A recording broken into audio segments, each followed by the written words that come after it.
आज आपण चमचमीत असं पिठलं पाहणार आहोत. बघा कसं सुंदर झालं आहे.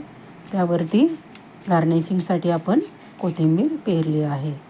त्यासाठी आपण 1 वाटी डाळीचं पीठ घेतलं आहे. लसूण,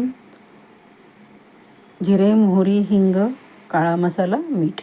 प्रथम आपण कढईमध्ये तेल ओतलं आहे. तेल गरम झालं की त्यामध्ये आपण मोहरी घालणार आहोत. आपल्याला जर माझं चॅनल आवडत असेल तर प्लीज मैत्रिणींनो सबस्क्राईब करा, लाईक करा आणि शेअर करा आणि मला मोटिवेशनसाठी साहित्य करा.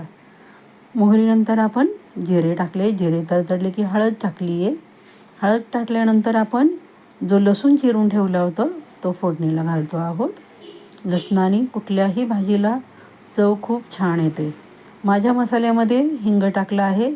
माझ्या मसाल्यामध्ये कांदा, लसूण, खोबरं सगळं मिक्स आहे. त्यामुळं मी बाकीच्या मसाले वापरत नाही.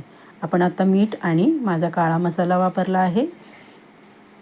धणे पावडर, जिरे पावडर, गरम मसाला आणि आपण जे पीठ कालवून घेतलं होतं ते आपण ओतत आहोत. व्यवस्थित हलवून घेतोय. बघू शकता आपण जे आपण कालवून पीठ घेतलं होतं त्यामुळे एकही गुठळी तयार झाली नाही. खूप छान असं घट्टसर झालं आहे बघा.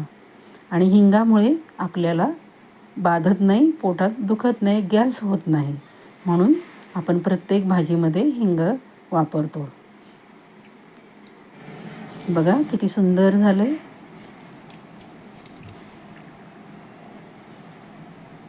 बघू शकता आपण भाकरीबरोबर, चपातीबरोबर, भाताबरोबर कशावरही आपण खाऊ शकतो.